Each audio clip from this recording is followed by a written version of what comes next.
Ayebusia for some TV in ma obibia akwaba. Busia Kennedy akompreko Agyapong ne spokesperson back on Kwasi Kwarteng ana obisa question say enti NPP penifo pa say Kennedy akompreko Agyapong ana wotisi abontene say wo ye campaign wa brekra na o ma hye se mo bia enye campaign a anka sembempa ananka wo mo ebeka esan say enche bia ana ehu say chema Wontumi akọli delegate conference a chese wo share delegate bi ewo hono mo a chese enye senketwa ya o se cheme nso bonsusu eye campaign share delegate busia enye senketwa na in fact eno ana Kwasi Kwarteng ebusa senti MPP penifo say Kennedy Japan ana okoye ya akadan ana omo ebeka in fact wan form ho anche omo yenko na enkoti Kwasi Kwarteng ne nsem bia wode to dwa ye ba de mu bia no. Let me be someone say, hey, Kennedy Japan pa no kobu sa amra yusu na man test from we campaign or former. Say we open secret videos so me a more fa chama Wontumi. I was just about to ask you. Or ye campaign wo Ashanti Region ma Dr. Bawumia. Honorable Chairman Sabon so a campaign e wa Ashanti Region. And not only him, he's moving with the team. Me am more for Kufijuma Maxwell. So ye campaign or the team no move. Hanti and no one. And man no more the any so no. It's directive, but Sebio, I don't have the enforcement powers. I know I leave it to one more who to me, the National Executive Committee, no make that decision. But almost so much or who they are. Then at the end of the day, we leave it to the jury out there. Say Ghana for her, so be I there. But then you have hammer. Then the hammer can see a pa minia. Say so say to me now open now and open your consumer and desire. Now. To me no nya na nipa na akoso mu ni ho a enfa na akoso to me no ukoso mo na eni ukoso nipa so de a se enipa ewo amanem nipa wo yonim so ho nipa wo yaudi mu a you also have to be sensitive and read the mood of the nation and act accordingly and that's yes na unya to me ni wie no ochana nipa wo Ghana nyina ma no sesum na so yesi Yesu aba na obi efrima o nyame de obi akwa de na abaye afi ho na akodi ni so. And so I felt they should have been sensitive to the mood of the nation. So mining in a penny, or mining in a treasure, or mining in our young. Penifo yi we muku we nya kwampa so. Na quite the yakran say, they say be a normal more private business. They died in the line of duty, and they were not NDC ministers, they were ministers of state. Who say o cross less anywhere after you become a state asset, so I felt say they should have been a bit sensitive to them.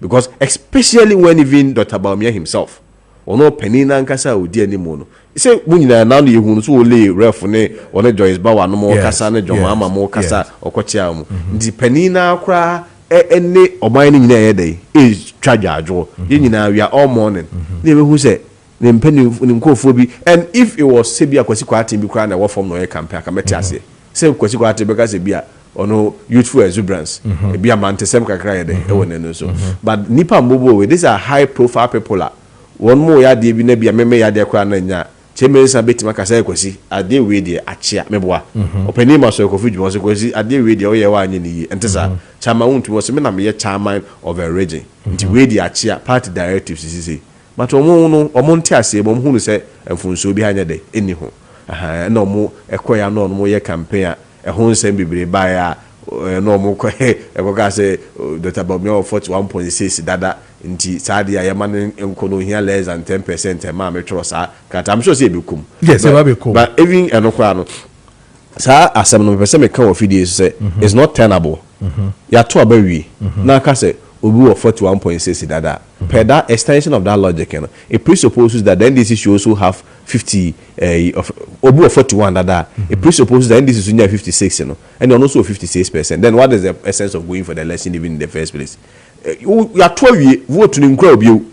It can only be a basis for judging performance, but it can be a basis to say a vote or you could go and you could even get more than 41% in the subsequent election. It can actually also reduce maybe and this are didn't even go campaign say you to abawi no na no ba kunya 41% intino all you need no on how kind of percentage terms so here say e bia near 10% or 10 there even if you want to look at the percentage term We lost with about in the nominal values, with close to 1.7 million votes. Okay. With about 2.1 million. But my main clear winning we na fe minya establishment in the world. Who do you want to fault? One up say bonus to bosses here. A case where the leader is doing, a national thing. Na neck, which is supposed to be taken care of. And you maybe say no. Why won't you then address this issue with neck? But you want to politically, quote, I should say, to really draw Dr. Bawumia into this fray. Why won't you say it's a neck in any they should establish the fact that the was your campaign, it is not fair. To the whole campaign structure, no whether your good self, Bawumia Nemu, and Brian no Kenina, but rather you tend to see Bawumia being put into this fray. No, I don't think it really has to do with him per se. But at the end of the day, he's the ultimate beneficiary. Oh, yeah, sure, say. And Penifua, a bobo moody some year campaign. And Komudi could be a himphobia time was anti region. I am affecting a come from. Why won't you blame neck? I don't blame neck. No, I don't know for neck. No, because about it. Me say. At the end of the day, he's the ultimate beneficiary. Oh, yeah, sure, sir. Some penny for you bobo with you. And then there's some men saying in Africa, Eddie group, Akusia, Kujina Mensia. Yeah. No moody penny for or Hatema. Anna, you did Dr. Bawumia, Abata Moon, Dr. Bawumia's name. Oh, yeah, sure, sir. On from Uncan Joms, penny for Mensia, the whole assembly in Fendia group, auntie, Renaman Quanquoye, JB and Nasa Homa, so be our be any young man kind of boko. One fetch Quanco Pacho. So at the end of the day, when you become the consequential beneficiary of an action or inaction of some people, especially when they are fronting your campaigner, you cannot purge yourself from it. That will be running away from responsibility. Ultimately, you have to take responsibility for it. Yeah, but ultimately, the party has to take responsibility. Make a kahomeba. Memeti hey. Me kasem bi enye. No we are the Agyapong ehu ana wote na wa nkyere me se Kwasi kasa we die enye kasa me pa. Oh, yes, also one endorse them here. It means it presupposes that he endorses what I did. Again, there is also the party sitting there, I'm a member of the party, which ordinarily, by virtue say me a member of the party, no one also has a responsibility on the party near the NCC. I don't want to go there. That's why I leave it to the jury out there. So said the woman there, say, it is someone who say, and she say, we leave it to them.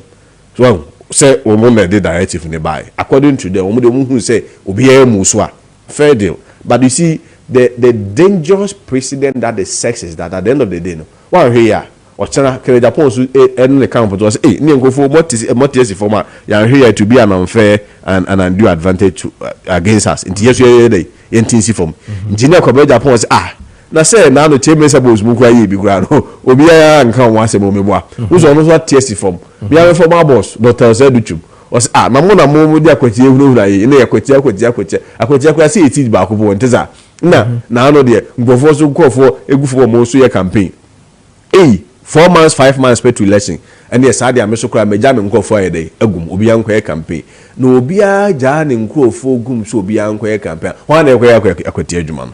That is for me the fundamental problem. It's not really about a blame game, but the principle, the underlying principle of the point that I'm raising is that it doesn't give a good picture. It doesn't send a good. It doesn't give a good precedent, and most importantly, it presents an outlook that shows us that we have a weak leadership, which may not necessarily be so, because the party benefaka semba. Now chana wobu so. Let us say okra no unfo ehu bia here dey emomo abano so de hu na we no and a party son kan he leadership son kan oh as at now they so can be akwa o maka be akwa